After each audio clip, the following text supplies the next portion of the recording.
Welcome to Diplomatic Language Services Teacher Training Series. Today, we are going to talk about authentic materials and the importance of using them in the language classroom. Today's module is going to focus on three main points. First, we are going to define what is meant by authentic materials. Then, we will discuss where to find them, and finally, how they can be used to spice up lesson plans. Let's start with part one. What are authentic materials and why should we use them? We normally define authentic materials as any language data, spoken or written, created by native speakers for native speakers. But what does that mean? It is any language that has been produced in a genuine way, rather than specifically for the purpose of language teaching. Now, let's think about typical authentic materials we know. Pause this video and take a moment to list the materials that you use in the classroom. We have divided authentic materials in four groups: listening and viewing, visual, printed, and realia, and we will review multiple examples of each group. Have a look at the list above. Authentic materials can include TV commercials, quiz shows, cartoons, news clips, and comedy shows, among many other sources. For visual materials, examples include slides, photographs, paintings, children's artwork, street signs, pictures from magazines, postcards, picture books, and more. We often think about newspapers when we think about authentic printed materials, but other examples include restaurant menus, comic books, maps, etc. And finally, there is realia, which are physical objects that belong to a specific culture, country, or language. These can be almost anything, but common objects are coins and currency, train tickets, phones, masks, dolls and puppets, food, crafts, pottery, jewelry, and IDs. Now we are going to take a look at the challenges and advantages involved with using authentic materials. Speech may be too fast or unclear, which can cause frustration for the student. There may also be unneeded vocabulary. That is, some words might not be mainstream and could cause frustration and confusion for students trying to remember more than one word for the same concept. Complex language structures might also come up. The material was not created with a clear linguistic goal in mind, so very often different level structures show up in authentic text. This could be vocabulary, idioms, grammar, etc. Non-standard language, such as slang, might be used since native speakers do not limit themselves to just clear, standard language use when talking to other native speakers. Sometimes there may be cultural bias, which might be difficult to understand outside the community. Additionally, students feel overwhelmed because they can feel flooded with language, like they are receiving everything at once. Finally, great effort is needed to find and prepare authentic materials. This is particularly difficult because the authentic materials need to be found that align with learning objectives. Let's focus now on the advantages to using authentic materials and reasons why it's important to use them. First, they relate directly to what learners need to be able to do. Adults need to be able to relate what they do in the classroom to what they need to do outside. This increases student motivation and fosters a more creative style of teaching.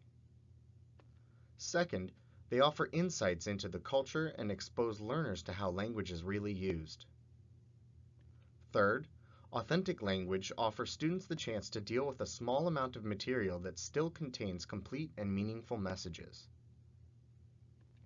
Finally, authentic printed materials give students the opportunity to use non-linguistic clues like layout, pictures, colors, symbols, and the physical setting where the material occurs.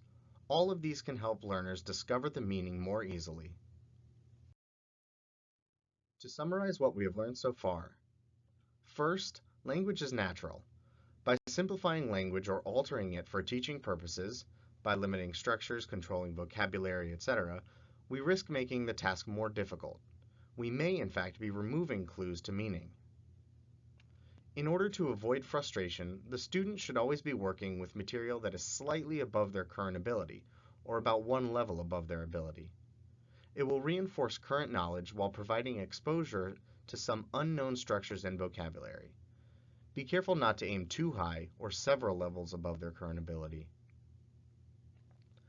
Because of the perceived disadvantages, some instructors say their students are not ready to use authentic materials. The result can be that students finish their studies without ever encountering authentic language. Make sure you don't fall into this trap. Teachers need to decide what, if any, language needs to be pre-taught and what follow-up activities will be used to keep the students' attention focused on specific tasks. Think back to the previous list of the challenges for using authentic materials. Are there any positive aspects to these perceived difficulties? For example, by presenting something that might seem too fast, we are introducing students to real speed language, something they will be exposed to when they encounter language in the real world.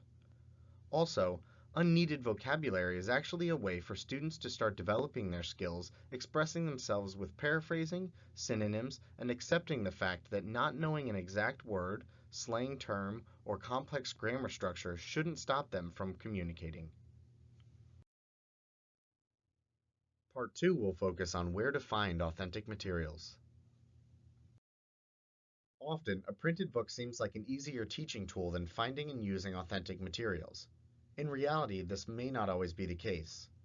With a little practice and creativity, or idea borrowing, incorporating authentic materials into a lesson will not take more time than lesson planning would in general.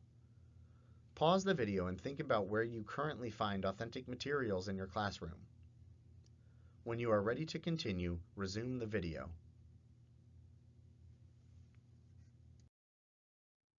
Now let's apply this to a real scenario. Pick one of the authentic materials listed here and think about 3 different but interrelated tasks you could present to your student centered around the material. Have one task for each of the skills: speaking, listening, and reading. For example, when using a magazine, a lesson could be organized in this way. First, warm up with a speaking practice where the student is asked questions about food, which brings up and reviews food-related vocabulary. Second, the student will read the article and then answer questions about what they read, which checks reading and comprehension. Next, the student could watch a video online where someone makes the same recipe, which uses listening and comprehension skills. Then, the student could interview the instructor on a food-related topic and then summarize what the content covered in English. Finally, the grammar topic of the imperative tense can be introduced formally, though the student has been using it throughout the lesson, referencing the grammar book and assigning some drills from it as homework. The final part of this lesson will provide a more in-depth look at how to select the right authentic materials for a lesson and students' goals. These are 4 important factors for language teachers to consider when selecting authentic materials to use in class. For each factor, there are several questions that should be asked. Let's look at them. First, consider: is the content suitable? Can it be used? Does the text interest the student? Is it relevant to the student's needs? Does it represent the type of material that the student will use outside of the classroom? Second, determine: is the text exploitable? What can be done with it? Can the text be exploited for teaching purposes? For what purpose should the text be exploited? What skills or strategies can be developed by exploiting the text? Next, consider: is it readable? Can it be used to create tasks at the student's level? Is the text too easy or too difficult for the student? Is it structurally too demanding or complex? How much new vocabulary does it contain? Is it relevant? And last but not least, in order to make sure the student is going to be engaged and motivated, think about these factors. Is the presentation acceptable? Will the student be excited to work on it? Does it look authentic? Is it attractive? Does it grab the student's attention? Does it make them want to read more? Traditional texts tend to change authentic materials in order for them to be used in a language class. However, by simplifying texts, students are kept in bubbles. Teaching with authentic materials uses a different approach. Instead of changing the language to simplify the text is made more approachable by eliciting students' existing knowledge in pre-reading discussion, reviewing new vocabulary before reading, and then asking students to perform tasks that are within their competence, such as skimming to find the main idea or scanning for specific information before they begin intensive reading. There are 3 traditional parts to reading activities, which can also be adapted to listening and viewing. Pre-reading. These activities are not just used to test or compensate for linguistic or sociocultural inadequacies, but also used to activate existing schemata. While reading. While reading activities are used to encourage the learner to be a flexible, active reader and to promote dialogue between reader and writer. Post-reading. These are often questions that follow a text, which can be used to test understanding, but sometimes a good schemata will be enough. Here are 4 pieces of advice to follow to get past the difficulties authentic materials can present. Number 1. Set an appropriate goal, such as assigning a specific task. Get students used to the idea that they can manipulate authentic materials in practical ways, even if they don't understand them completely. A lower level student might receive the following task. You are about to listen to part of a radio talk show. Try to catch the names of the people who are calling and where they are calling from. If a student is more advanced, they could be asked, if you were the host of this talk show, which of the people would you be glad to have on the air? Why are some callers better than others? The second point is to encourage guessing and reward it. One of the most important skills in coping with a foreign language is using context to make intelligent guesses. Authentic materials can be used to build this skill in students. Before asking a student to guess, make sure there are good clues provided by the context. When a student guesses something right, ask them to explain how they arrived at that conclusion. The third item is to recycle material using a progression of goals.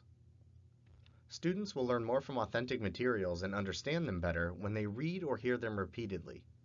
To keep this from being boring or frustrating, assign a different specific goal for each reading or hearing. Here's an example of a task. Listen once to a television news story to get the general idea of the content. Listen again to determine where the different reporters are speaking from. Listen again to catch the names of the different people being discussed, and if possible, who those people are, their titles or role in the story. Now listen again and compare a draft of the transcript, that is, a handout with some mistakes, to what you hear in the recording.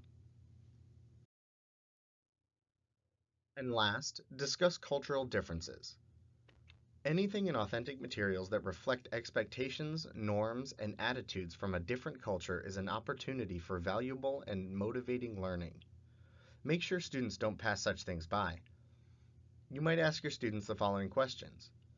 What do you see in this commercial that you would probably not see in an American commercial for the same product? Why do you think the makers of the commercial included it? So here's the homework to practice what was covered today. Identify a text, audio, or video that will be of interest to students or that fits with the current class topic. For example, leisure activities, natural disasters, or trade policy. Consider the level of the text and whether it is appropriate for the student. Create a lesson plan around this authentic material, showing how to integrate tasks covering all 3 skills, speaking, listening, and reading, and do a review or introduction of a grammar topic starting from there. That concludes the DLS Teacher Training module, Incorporating Authentic Materials into the Classroom. If you have any questions, please contact your language training supervisor.